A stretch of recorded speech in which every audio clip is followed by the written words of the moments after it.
오늘 아침에 집을 나섰는데 새삼 바람이 꽤 차가워졌다는 것을 느끼게 됐습니다. 날씨가 이렇게 일교차가 크고 건조해지면 컨디션을 관리하는 것이 좀 어려운 것 같은데요. 건강 잘 챙기시고 또 감기 조심하시기를 바랍니다. 우리 옆에 있는 분에게 한번 축복해 주시겠어요? 건강 잘 챙기시고 감기 조심하세요 라고 한번 인사해 주십시오. 지난주에는 사도행전 23장의 말씀을 나눴습니다. 사내들인 공회에 참석했던 바울의 모습이었습니다. 대제사장 아나니아를 비롯한 자신을 공격하는 많은 사람들 앞에서 바울은 외칩니다. 모든 선한 양심으로 하나님을 위해 살아왔다. 어떤 상황이든 상관없이 바울의 이 고백과 외침이 저와 여러분에게도 동일한 고백이기를 바랍니다. 모든 선한 양심으로 하나님을 위해 살아왔다. 세상의 어떤 권력 앞에서든 하물며 죽음 앞에서든 우리가 동일한 고백을 할 수 있는 그런 믿음의 사람들, 저와 여러분이 될 수 있기를 바랍니다. 오늘은 24장 전체의 내용을 가지고 함께 나눌 텐데요. 오늘의 본문 또한 바울의 고백을 통해서 우리에게 주시는 그 많은 교훈들을 함께 보려고 합니다. 바울은 예루살렘에서 천부장에 의해서 가이사랴에 있는 벨릭스 총독에게로 보내집니다. 대제사장 아나니아는 변호사 더둘로라고 하는 이 사람과 함께 가이사랴에서 와서 가이사랴에 와서 바울을 고소하게 되죠.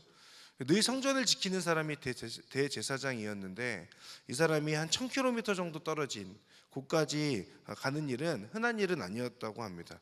그만큼 이들에게는 지금 이 상황이, 그러니까 바울을 고소하는 이 상황이 굉장히 중요한 일이었다라고 그렇게 볼 수 있는 거죠. 변호사 더둘로가 총독 벨릭스 앞에서 하는 말이 좀 인상적인데, 각하의 다스림 아래서 오랫동안 태평성대를 누리고 있습니다 라고 그렇게 말하면서 연설을 시작하고 있죠. 당시 벨릭스 체제 안에서 사실 이 유대 민족들은 태평성대를 누리는 것이 아니라 힘든 시간들을 보내고 있었다고 합니다. 그럼에도 지금 변호사인 이 사람이 이렇게 말하는 것은 아첨을 통해서 자신들이 원하는 것을 벨릭스로부터 얻어내기 위함이었다는 것을 우리가 확인할 수 있죠. 1절에서부터 9절의 내용을 보면 이들이 바울에 대해서 고소하는 내용들이 나옵니다. 그 고소하는 내용을 세 가지로 정리해 볼 수 있는데, 첫 번째는 전염병 같은 사람으로 유대 사람들 가운데 이 사람이 지금 폭동을 일으키고 있습니다 라고 하는 이야기고, 또 한 가지는 나사렛 이단의 우두머리라고 하는 이야기고, 또 한 가지는 성전을 더럽혔다 하는 거예요. 그러니까 이 세 가지를 들어서 지금 이 변호사라고 더둘로라고 하는 이 사람이 지금 이렇게 고소하고 있는 그런 장면을 앞에 1절에서부터 9절까지 볼 수 있습니다. 그리고 이 말에, 이 주장에 많은 유대 사람들도 사실이라고 말하면서 지지하는 그런 모습들을 앞에서 볼 수 있어요. 그리고 오늘 우리가 읽었던 10절부터는 총독이 바울에게 이제 너가 말해봐라 라고 하면서 바울이 자신에 대해서 변호하는 그 내용을 담고 있습니다. 우리 10절에서부터 13절까지의 말씀 좀 길긴 하지만 함께 읽어보도록 하겠습니다. 시작. 총독이 바울에게 말하라고 손짓하자 바울이 대답했습니다. 저는 각하께서 몇 년 동안 이 나라의 재판관이셨던 것을 알고 이제 기쁜 마음으로 제 자신을 변호하고자 합니다. 제가 예배를 드리러 예루살렘에 올라간 지 12일밖에 되지 않은 것을 각하께서 조사해 보시면 쉽게 아실 수 있습니다. 저를 고소한 사람들은 제가 성전에서 누구와 언쟁을 한다거나 그 밖의 도시 안 어떤 곳에서도 군중을 선동하는 것을 본 일이 없습니다. 그러니 그들은 자기들이 지금 고소한 내용을 각하께 충분히 증명할 수 없는 것입니다. 바울이 자신을 변호하면서 먼저 하는 말은 지금 고소하고 있는 이 이야기가 다 거짓이라는 거죠. 자신은 예루살렘에 올라간 지 12일밖에 되지 않았는데 어떤 폭동을 일으켰느냐라고 하는 이야기하는 거고, 그렇기에 이들은 바울이 성전에서 언쟁을 하거나 군중을 선동하는 것을 이들은 본 적이 없다는 거예요. 그러니 이들의 주장은 증명할 수 없는 잘못된 것입니다 라고 그렇게 말하고 있어요. 대제사장 아나니아보다 총독 벨릭스가 더 높은 지위 그리고 힘을 가지고 있는 사람이었기 때문에 자신을 변호하면서 위기를 모면하려고 이렇게 말하는 것이라고 생각할 수 있습니다. 그러나 바울은 지금 이들의 주장이 틀렸다는 말만 하고 있지 않아요. 이들의 주장이 틀렸습니다 라고 말하는 것으로만 그치지 않고 자신이 무엇을 믿고 있는지, 자신의 신앙 고백이 무엇인지도 지금 동일하게 함께 이야기하고 있습니다. 이런 바울의 모습을 통해서 우리가 보게 되는 것은 직면한 위기를 모면하기 위한 외침이라기보다는 지금 바울의 이 모습은 더 중요하게 생각하는 것이 있다는 것을 생각해 볼 수 있어요. 그것은 자신을 통해서 전해져야 하는 그리스도의 복음입니다. 그러니까 세상의 권력자 앞에서 자신이 말할 기회를 얻게 되었을 때에 그 상황 속에서 자신을 위한 말을 하는 것이 아니라 주님을 드러내는 말을 하고 있다는 것이죠. 이들의 잘못을 말하며 풀려날 것을 기대하는 것이 아니라 지금 바울에게 있어서 중요한 것은 자신의 믿음을 말하며 풀려나지 않는다 하여도 복음이 전해지는 것을 기대하고 있다라고 그렇게 볼 수 있습니다. 어떤 내용인지 오늘 세 가지로 정리해서 바울의 고백을 함께 볼 텐데요. 바울 자신을 고소한 사람들의 거짓된 그 주장이 틀렸음을 언급한 바울은 이제 자신의 말을 하고 있습니다. 첫 번째로 언급하는 것은 자신이 믿는 것이 무엇인가 라고 하는 것에 대한 내용인데, 이어서 나왔던 14절의 말씀 같이 한번 보겠습니다. 14절 읽겠습니다. 시작. 그러나 제가 각하께 이것을 시인합니다. 저는 이 사람들이 이단이라고 말하는 그 도를 따라 우리 조상의 하나님을 섬기며 율법과 예언서에 기록된 모든 것을 믿습니다. 아멘. 바울은 지금 자신의 목숨을 쥐락펴락할 수 있는 힘을 가지고 있는 벨릭스 앞에서 바울이 하는 말입니다. 이들이 말하는 이단이라고도 하는 그 도는 자신이 만든 것도 아니고 근거가 없는 믿음도 아니고 조상의 하나님을 섬기며 율법과 예언서에 기록된 모든 것을 믿는다라고 하는 그런 고백인 것이죠. 말씀에 기록된 모든 것을 믿습니다라고 하는 그 고백인 것입니다. 바울이 가졌던 믿음과 신앙의 근거는 구약 성경이죠. 그러니까 당시에는 신약 성경이 없었으니까 유일한 말씀은 구약이었습니다. 이것은 바울을 고소한 유대인들이 늘 가까이 하면서 읽고 있었던 내용이었어요.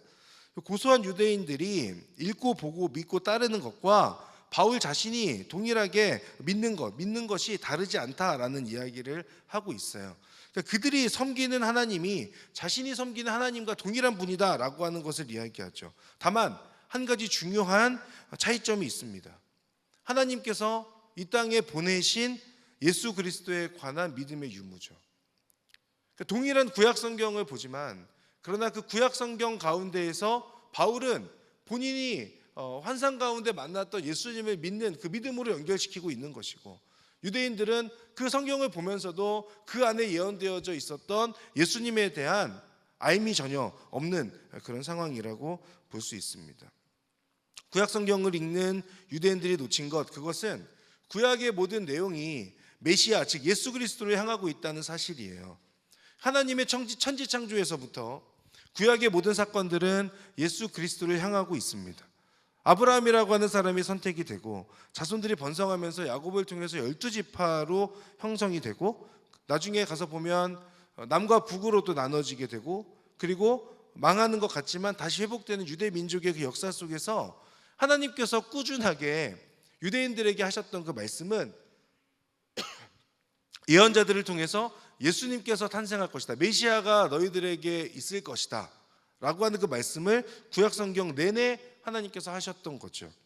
같은 성경의 내용을 보고 있지만 그러나 유대인들은 그 성경 말씀을 자신의 지위와 권력을 유지하기 위해서 그 말씀을 활용하고 있었다면, 바울은 그 말씀 안에 담겨있는 진짜 뜻을 깨닫고 예언의 성취를 믿었던 거라고 할 수 있습니다. 그러니 14절의 말씀에 기록된 모든 것을 믿는다라고 하는 그 고백은 사실 유대인들에게는 지금 해당되고 있지 않은 거예요.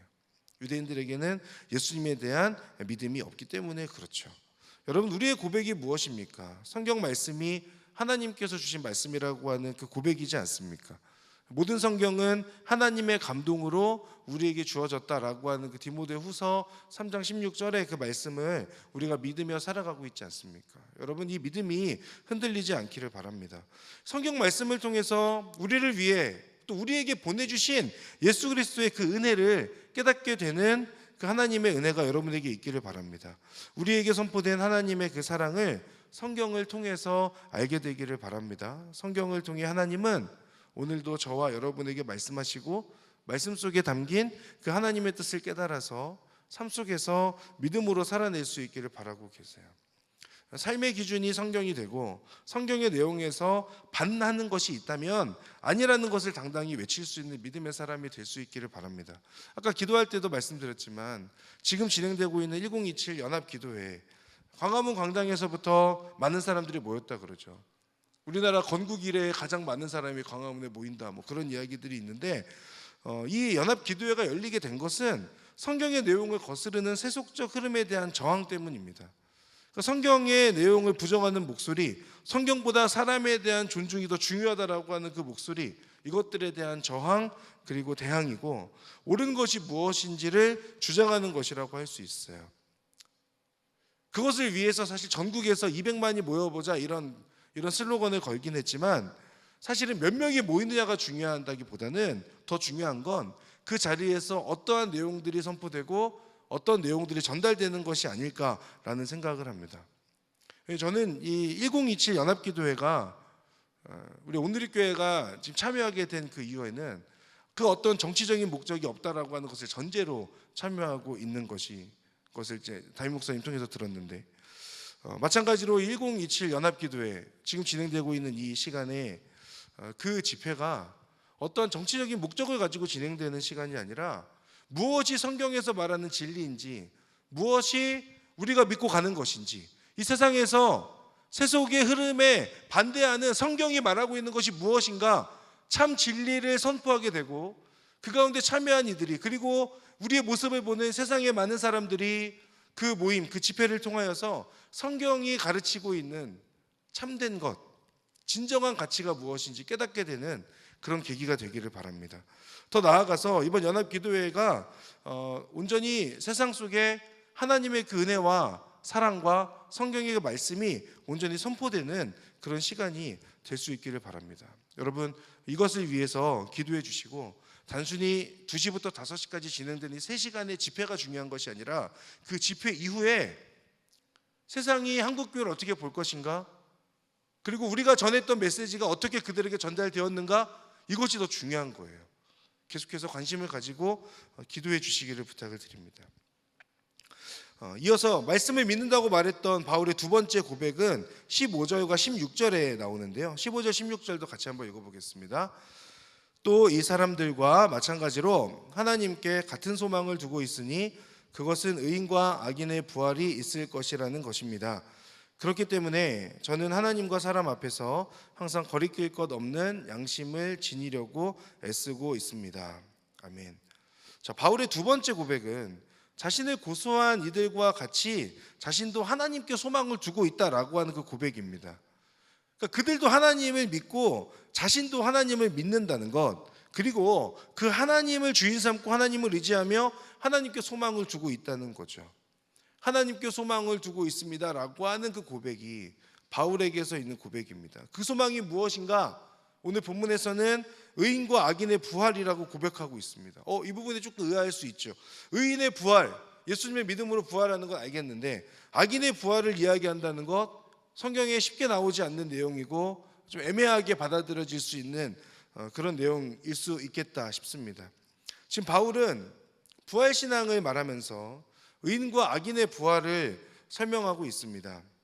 지금 이 바울이 이야기하는 것은 의인은 영원한 생명과 상급을 위한 부활이라면 악인은 영원한 형벌에 대한 부활이라고 할 수 있죠. 그러니까 지금 바울이 말하는 것은 악인이라고 하는 예수님을 믿지 않는 자가 진정 부활할 거다라고 하는 그 확신에서까지 이야기한 건지는 전 잘 모르겠습니다. 솔직하게. 그러나 바울이 지금 분명하게 이야기하는 것은 믿지 않는 사람들에게 확실한 경고를 하고 있는 거예요. 의인들에게는 영원한 상급에 대한 분명한 부활이 있습니다 라고 하는 것을 이야기하는 것이고 예수님을 믿지 않는 자들에게는 영원한 그 지옥 안에 갇혀서 계속해서 심판이 있고 그 형벌 가운데 있을 것입니다. 그러니 여러분 그 가운데 있지 말고 주님께로 돌아오십시오 라는 이야기를 하고 있는 거죠.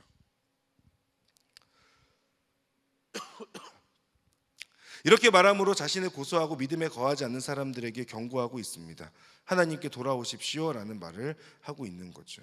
이어서 바울이 하는 말은 하나님께 소망을 두고 살고 있기 때문에 하나님과 사람 앞에서 항상 거리낄 것 없는 양심을 지니려고 애쓰고 있다라고 그렇게 고백하고 있습니다. 의인과 악인의 부활을 믿기 때문에 하나님의 뜻이 무엇인지 계속 궁금해하며 믿음의 선택을 위한 신실한 삶을 살고 있다라고 그렇게 고백하는 것이죠.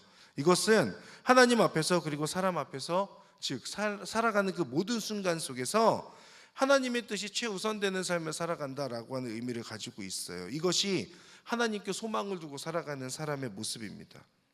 우리가 여러 번 들었던 말씀 시편 42편 11절에 이렇게 되어 있죠. 개역개정입니다. 내 영혼아 내가 어찌하여 낙심하며 어찌하여 내 속에서 불안해하는가. 너는 하나님께 소망을 두라. 나는 그가 나타나 도우심으로 말미암아 내 하나님을 여전히 찬송하리로다. 아멘.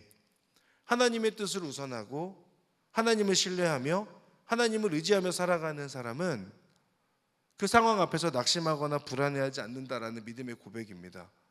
왜냐하면 하나님께 소망을 두고 하나님을 바라보는 삶을 살아가기 때문이죠. 목숨의 위협 앞에 놓여 있는 바울의 고백, 하나님께 소망을 두고 있습니다라고 하는 고백입니다. 이 소망이 어떤 소망인가? 히브리서 6장 19절에는 이렇게 기록하고 있습니다. 우리가 가진 이 소망은 안전하고 확실한 영혼의 닷과 같아서 휘장 안으로 들어가게 합니다.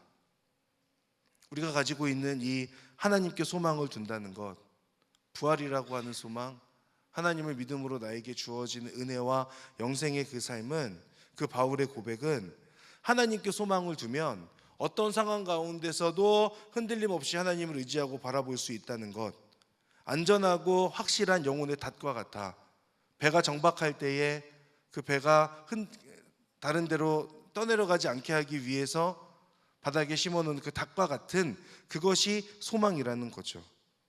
하나님께 소망을 두고 살아갈 때 세상의 파도 가운데 어쩌면 흔들릴 수 있을지 모릅니다. 그러나 적어도 그 파도에 휩쓸려 떠내려가지는 않는 그리스도인의 정체성을 붙들고 살아갈 수 있는 거죠. 그 비결이 어디에 있느냐? 지금 바울의 고백을 통해 알 수 있게 되는 것은 하나님께 소망을 두는 인생입니다. 하나님께 소망을 두는 것.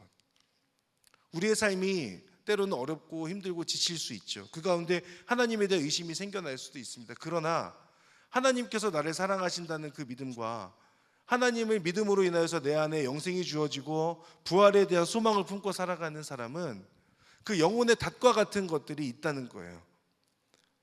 파도가 왔을 때 흔들릴 수 있지만 그러나 떠밀려서 휩쓸려가지 않는 그 배와 같이 우리가 하나님을 붙들고 그 소망을 붙들고 살아간다면 우리의 그 모습 가운데는 그 닻을 내리고 서 있는 배처럼 우리가 멈춰 있어야 될 곳이 어딘지, 가야 할 곳이 어딘지, 머물러야 할 곳이 어딘지 그것들을 알 수 있다는 거죠. 하나님께 소망을 두고 살아가는 여러분, 그 파도에, 세상의 파도에 휩쓸려 떠내려가지 않는 그리스도인의 정체성을 붙들고 살아가는 여러분 될 수 있기를 바랍니다. 이 고백이 하나님께 소망을 두었다라고 하는 그 고백, 이 고백이 여러분의 고백, 또 저의 고백이 될 수 있기를 바랍니다. 마지막 세 번째 바울의 고백은 자신은 전염병같이 폭동을 일으키는 사람이 아니라는 거죠. 17절 말씀 같이 한번 읽겠습니다. 시작. 저는 제 민족에게 구제금을 전달하고 예물도 드리려고 여러 해 안에 예루살렘에 왔습니다. 아멘. 자, 바울의 고백은 5절에 고소한 이들의 주장처럼 폭동을 일으키는 자, 영어 버전에서 트러블 메이커라고 되어 있는 그 트러블 메이커가 아니라 자신은 그 정반대의 피스 메이커라고 하는 거죠. 바울을 고소한 사람들은 바울이 예루살렘에 와서 폭동을 일으킨다라고 그렇게 주장하고 있지만 바울의 주장은 내가 예루살렘에 가서 폭동을 일으킨 것이 아니라 구제금을 전달하고 성전에 예물도 드렸다는 거예요. 그러니까 문제나 폭동을 일으키는 것이 아니라 예루살렘에 있는 가난한 이들의 삶을 돕기 위함이었고 성전에 예물을 드림으로 인해서 재정적인 헌신을 말하고 있습니다. 이를 통해서 예루살렘에 예수 그리스도의 위로와 평안을 전했다라고 말하는 거죠. 여러분, 그리스도인의 삶을 우리가 기억할 때 쉽게 생각하기를 십자가의 삶이라고 이야기하지 않습니까? 저 여러분이 십자가에서 선포된 예수님의 그 사랑을 붙잡고 그 십자가의 삶을 살기로 결단하며 살아가지 않습니까? 그런데 예수님께서 지셨던 그 십자가의 의미를 우리가 잘 생각해야 합니다. 십자가의 의미는 위로는 순종이고 옆으로는 사랑이죠. 위로는 순종, 옆으로는 사랑. 십자가의 삶이란 위를 향하고 옆을 향하는 삶이라고 할 수 있어요.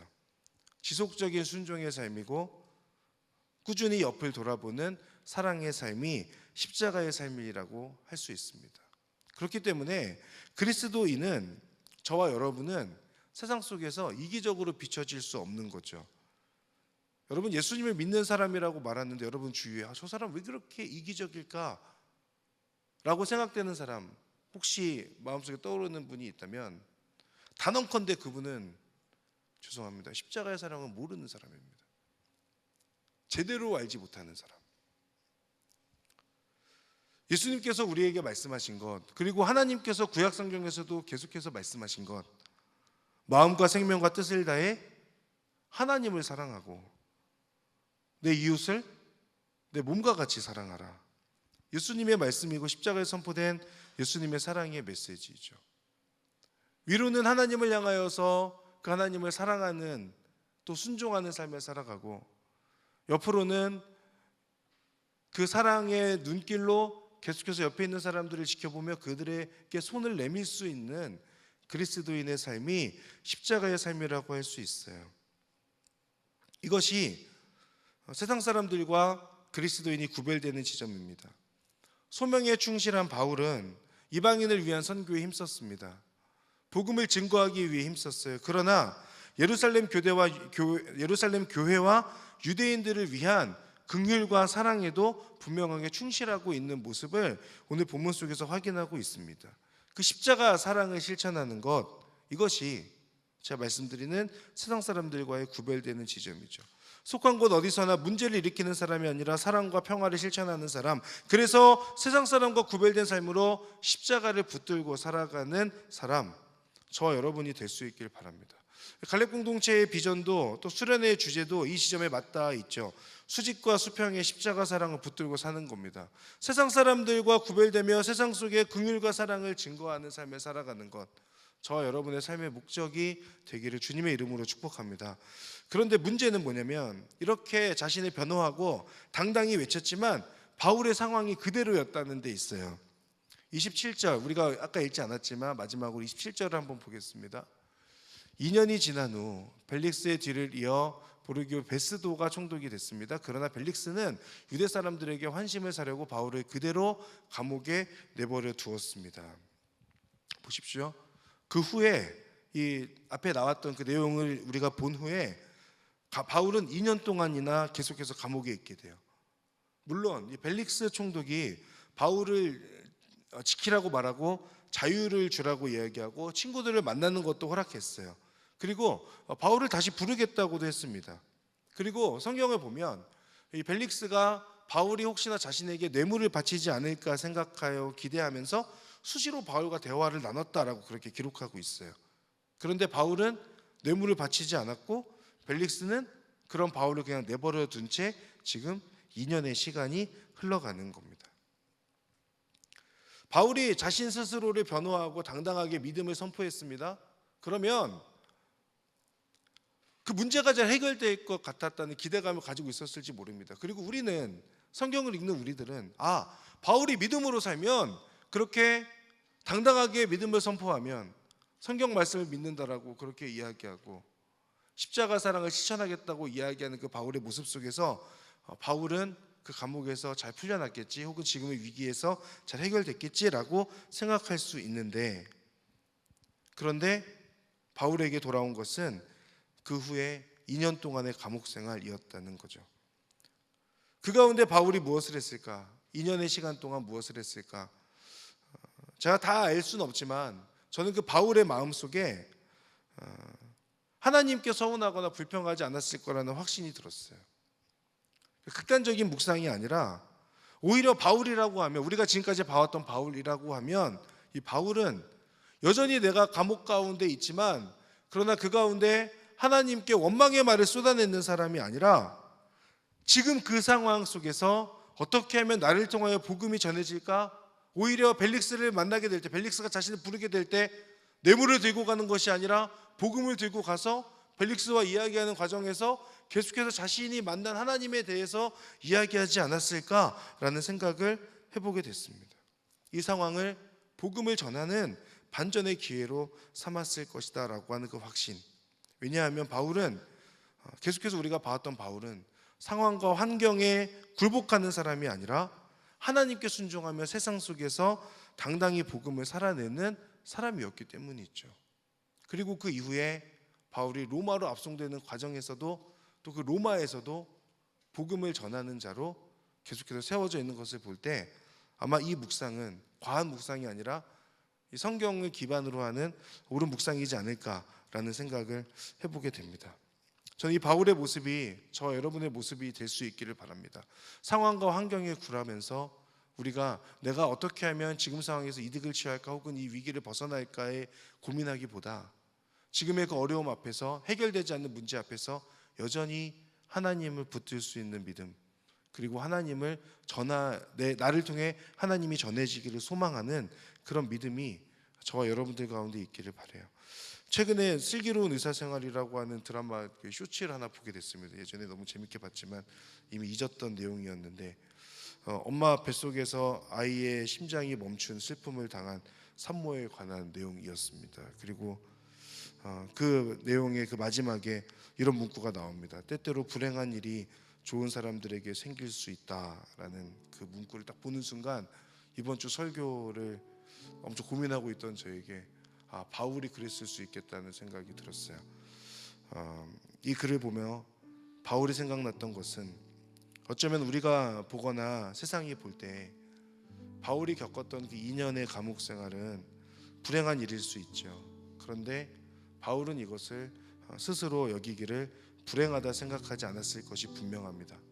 바울은 여전히 자신과 함께 하시는 하나님을 확신했고 당장 손에 잡히는 반전은 없을지라도 여전히 변함없이 나를 사랑하시는 하나님을 바라보고 있었던 거죠.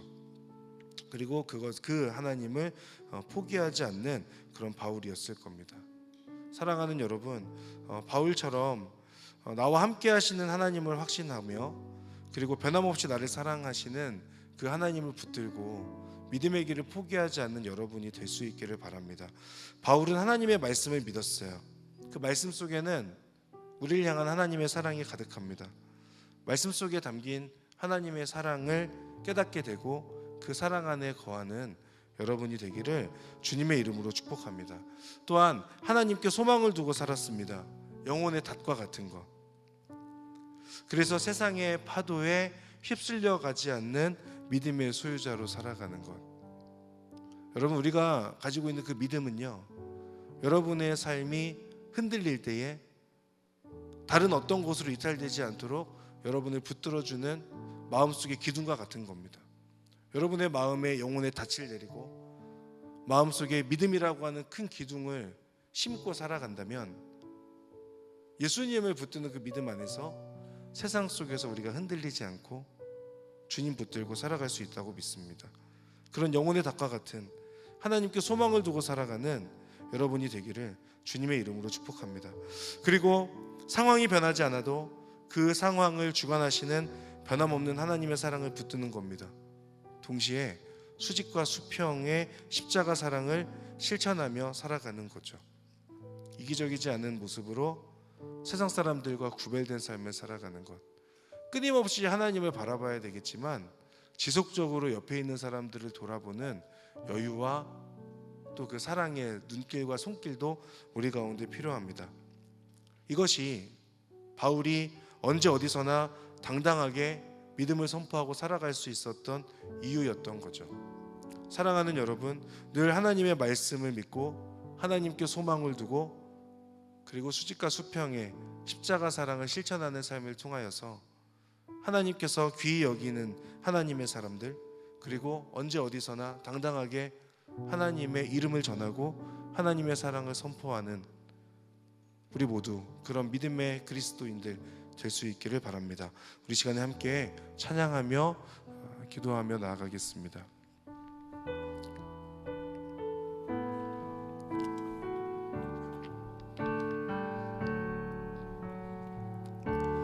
주님 내 길 일하시네. 흔들린 그 길에도 함께해. 주님 내 일하시네. 멈춰진 나의 삶에도 늘 함께해. 나의 힘이 되신 주 항상 같은 곳에서 주가 나의 도움 되시네. 나의 길이 되신 주 변함없으신 계획 주가 나의 모든 걸음 되시네. 주님 내 길 하시네. 주님 내 길 하시네. 흔들린 그 길에도 함께해. 주님 내 일 하시네. 멈춰진 나의 삶에도. 네, 우리 한 번 더 고백하겠습니다. 주님 내 길 하시네. 주님 내 길 하시네. 흔들린 그 길에도 함께해. 주님 내 일 하시네. 멈춰진 나의 삶에도 늘 함께해. 나의 힘이 되신 주 항상 같은 곳에서 주가 나의 도움 되시네. 나의 길이 되신 주 변함없으신 계획 주가 나의 모든 걸음 돼. 나의 힘이 되신 주 나의 힘이 되신 주 항상 같은 곳에서 주가 나의 도움 되시네. 나의 길이 되신 주 변함없으신 계획 주가 나의 모든 걸음 돼. 우리 시간에 먼저 기도하며 나아갈 때 우리 하나님께 소망을 두기로 다시 한번 결단하며 나아가는 기도의 시간에 갖기를 원합니다. 내 영혼아 내가 어찌하여 낙심하며 어찌하여 내 속에서 불안해하는가. 너는 하나님께 소망을 두라. 나는 그가 나타나 도우심으로 말미암아 내 하나님을 여전히 찬송하리로다. 아멘. 이 고백이 우리의 고백이 되기를 원합니다. 또한 우리가 가진 이 소망은 안전하고 확실한 영혼의 닷과 같아서 휘장 안으로 들어가게 합니다. 이 믿음의 고백 또한 이 시간 우리의 입술의 고백이 되기를 원합니다. 하나님, 제가 하나님께만 소망을 두는 인생을 살아가기를 원합니다. 그 소망을 붙들고 하나님 영혼의 닻을 내린 인생, 그로 인하여 흔들릴지라도 세상의 흐름에 세상의 파도에 온전히 휩쓸리지 아니하고 하나님의 이름을 증언하고 하나님을 온전히 붙드는 그런 믿음의 삶을 통하여 하나님께 영광 돌리는 삶을 살아갈 수 있도록 주님 인도하시고 함께하여 주시옵소서. 하나님, 하나님께만 소망을 두는 인생 될 수 있도록 은혜 내려 주시옵소서. 우리 시간 주여 한번 부르며 하나님 앞에 함께 기도하며 나아가겠습니다. 주여, 사랑하는 하나님, 하나님께만 소망을 두는 인생을 살게 하여 주시옵소서. 아버지 하나님을 붙들고 하나님 바라보는 믿음으로 하나님의 이끄심을 따라가기를 소망합니다. 내 영혼아 내가 어찌하여 낙심하며 어찌하여 내 속에서 불안해하는가. 너는 하나님께 소망을 두라. 그가 나타나 도우심으로 말미암아 내 하나님을 여전히 찬송하리로다. 하나님의 이름을 찬양합니다. 주님의 이름을 찬송하며 나아갑니다. 하나님께서 인도 인도하시고 함께하여 주심으로 인하여 하나님을 붙들고 하나님을 바라보는 주님 인도하시고 함께하여 주시옵소서. 내가 가진 이 소망은 안전하고 확실한 영혼을 갖고 이 장 안으로 들어가게 합니다. 하나님께만 소망하는 그로 인하여 낙심하거나 아버지 불안해하지 아니하고 하나님 안에 붙드는 믿음으로 살아갈 수 있도록 주님 인도하시고 함께하여 주시옵소서. 하나님의 은혜를 간절히 사모합니다. 아버지를 바라보며 하나님 온전히 말씀을 대할 때 내 안에 온전한 믿음이 주님께서 인도하시고 함께하여 주옵소서. 하나님 바라보는 믿음으로 나아가는 귀한 하나님의 사람들이 될 수 있도록 인도하여 주시고 아버지 하나님의 이름을 증언하며 나아갈 때 아버지 하나님 끝까지 살아갈 수 있도록 주여 인도하시고 함께하여 주시옵소서.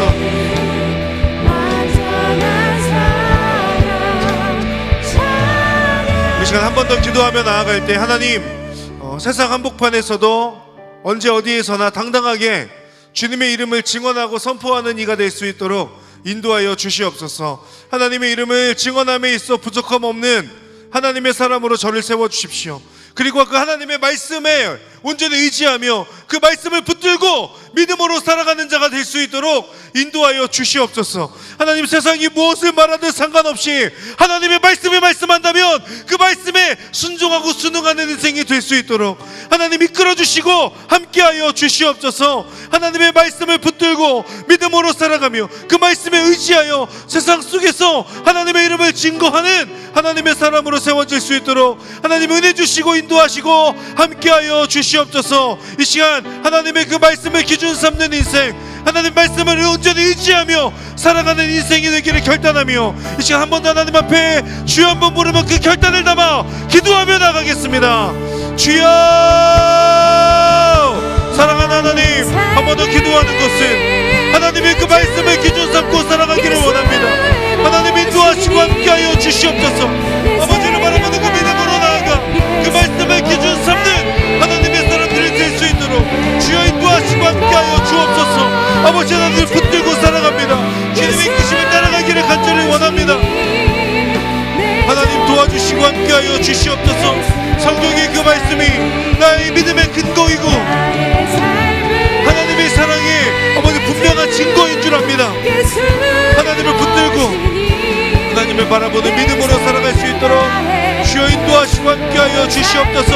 하나님의 그 말씀 앞에 담대하게 거침없이 하나님의 이름을 증언하는 자로 살아갈 수 있도록 아버지 이끌어주시고 언제 어디에서나 당당하게 그 하나님의 말씀을 기준 삼아 아버지 세상 속에서 아버지는 온전히 증거하고 선포하는 하나님의 사람이 될 수 있도록 주여 인도하시고 함께하여 주옵소서.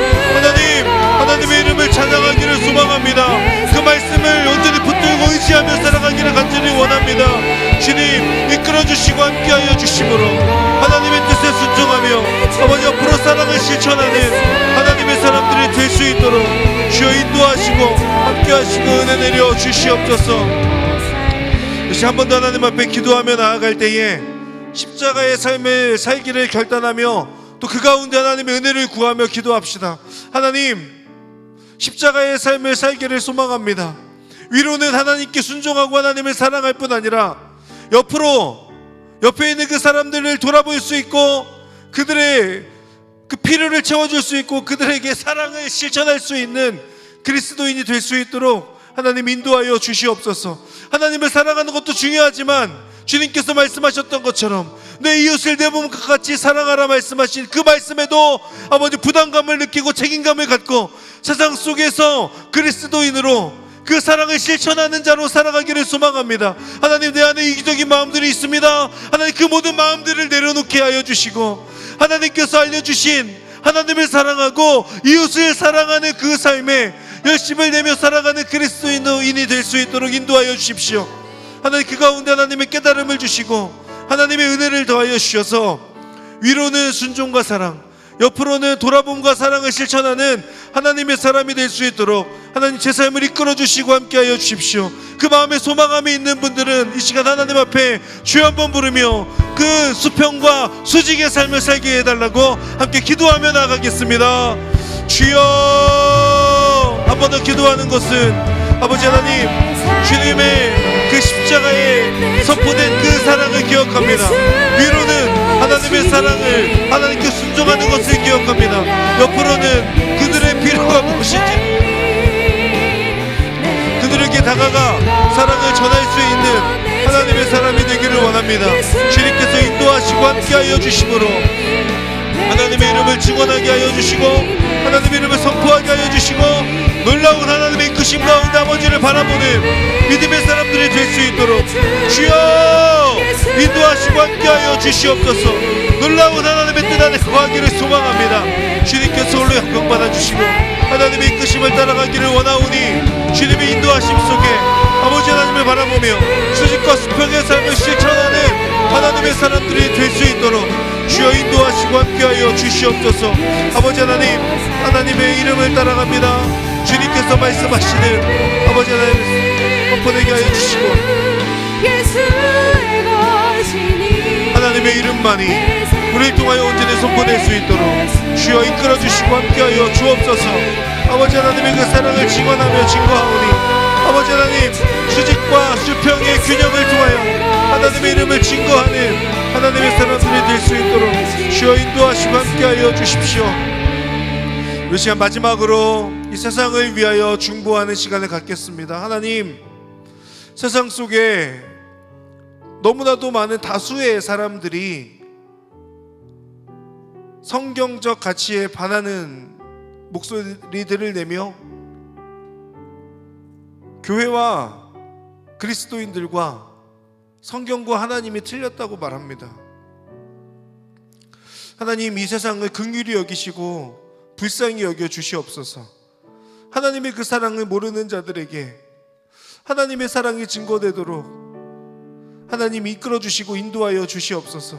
하나님, 오늘 진행되고 있는 연합기도의 그 이후에 세상이 하나님의 그 말씀과 교회의 외침에 귀 기울일 수 있도록 인도하여 주시고, 그것을 통하여 하나님께서 원하시지 않는 그 죄와 악의 모습들이 아버지 온전히 무너져 내리는 이 세상이 될 수 있도록 이끌어 주시고 함께하여 주시옵소서. 하나님, 이 한국교회가 그리고 이 한국사회가 아버지 하나님 여전히 그 목소리를 낼 수 있을 때 당당하게 외치는 오늘의 그 모든 외침 속에 하나님의 인도하심과 이끄심이 있으므로 하나님이 세상에서 하나님께로 온전히 돌아오는 하나님의 백성들이 있도록 주여 인도하시고 함께하여 주옵소서. 우리 마지막으로 이 세상을 긍휼히 여기는 그 마음으로 중보하며 함께 기도하며 나가겠습니다. 기도하겠습니다.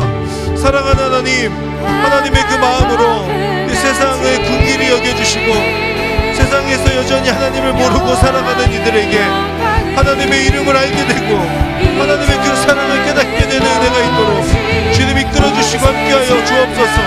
하나님의 이름을 찬양하는 아버지의 우리의 그 목소리에 하나님의 이름이 선포되게 하여 주시고, 나의 목소리, 우리의 목소리가 아니라 하나님의 마음, 하나님의 목소리, 하나님의 뜻이 그들 가운데 온전히 선포될 수 있도록 주여 인도하시고 함께하여 주옵소서.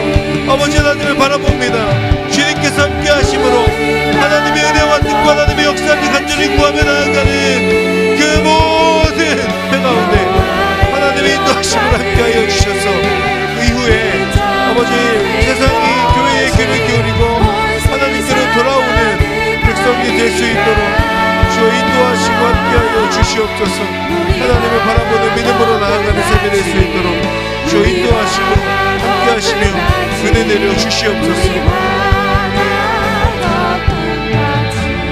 사랑하는 하나님, 세상의 권력 앞에서도 당당하게 하나님의 이름을 증언하고 증거하였던 바울의 모습처럼 언제 어디서나 당당하게 하나님의 말씀을 또 하나님의 그 뜻을 세상 가운데 온전히 전할 수 있는 믿음의 사람들이 될 수 있도록 인도하여 주시옵소서.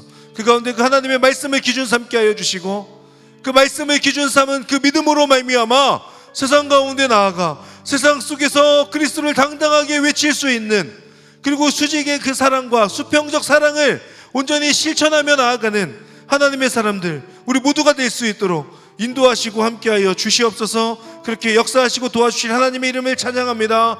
감사드리며 예수님의 이름으로 기도합니다. 아멘. 우리 하나님께 한번 박수로 영광 돌리겠습니다.